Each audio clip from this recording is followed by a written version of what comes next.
हम उस आदमी के मुंह में सांस भरेंगे। 15 बार दबाने के बाद एक बार खूब जोर से मुंह में हवा भर के उसके मुंह में ऐसे सांस भरेंगे ताकि उसके अंदर हवा जा सके। ठीक है, उस समय ये नहीं देखना है कि उसका मुंह महक रहा है, खैनी खाया हुआ है, सब होता है। ठीक है, तो अगर आपको हाइजीन का बहुत ज़्यादा प्रॉब्लम है तो एक रुमाल रख के ऐसा कर सकते हैं, मुंह पे एक रुमाल रख के हवा दे सकते हैं। हर एक 15 बार ऐसे कंप्रेस करने के बाद आपको एक बार इसमें सांस देना है। कोई भी आदमी 2 मिनट से ज़्यादा नहीं कर सकता कंप्रेशन। 2 मिनट के बाद यूजुअली थक जाता है। 2 मिनट के बाद अगर वो आदमी नहीं होश आया तो कंटिन्यूअस ये करते रहना है, कंटिन्यूअस करते रहना है। दूसरे आदमी को हेल्प के लिए बुलाएं, फिर वो 2 मिनट कंप्रेस करेगा, तब तक आप मुंह से मुंह उसको सांस दीजिए और फिर वो थक जाए तो फिर आप दीजिए। एटलीस्ट मिनिमम 2 आदमी का हेल्प जरूरी है, अकेले नहीं संभव है। अगर बीच में जो आदमी है उसको होश आ गया, वो चिल्लाना शुरू किया, छोड़ दो छोड़ दो छोड़ दो, अब छाती मत दबाओ, तो इसका मतलब कि ठीक है, पेशेंट अब ठीक है। फिर उसके देख लीजिए सांस चल रहा है कि नहीं, पल्स चल रहा है कि नहीं। अगर दोनों चलने लगा तब जाके छोड़िए। अभी भी अगर वो दोनों नहीं चल रहा है या रुक रुक के चल रहा है तो अभी भी कंप्रेशन करिए। ठीक है, जब तक ये नॉर्मल ना हो। एटलीस्ट हम लोग 20 से 30 मिनट करते हैं, रुक रुक के, बदल के। और अगर संभव हो सके इस बीच में एम्बुलेंस आ गई तो उस पेशेंट को शिफ्ट करके नियरेस्ट जो हॉस्पिटल है वहाँ तक पहुँचाएंगे ताकि इसका उपचार हो सके। ठीक है, ये है प्राथमिक जो चिकित्सा जो कि घर के हर एक सदस्य को आना चाहिए। चाहे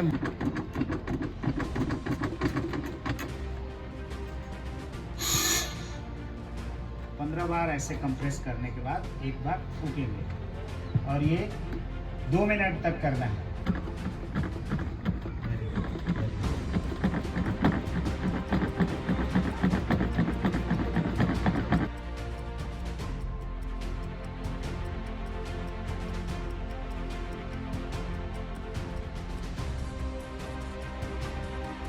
तुम किस हाथ से लिखती हो?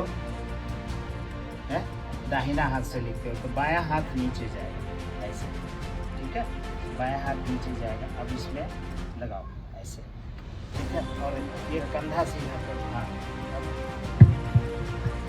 अब कंप्रेस करो। स्पीड क्या होगा? 100 से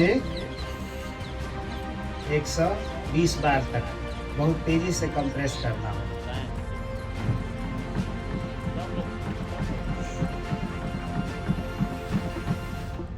और ये बाँह तुम्हारा सीधा रहेगा, फोर्स कंधा से लगेगा। और कोई आइए।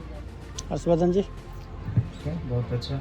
नील डाउन होइए। इस पर चौकी इसीलिए है कि आप उसमें बढ़िया से करके सबको दिखा सके। गुड। नहीं, सेंटर।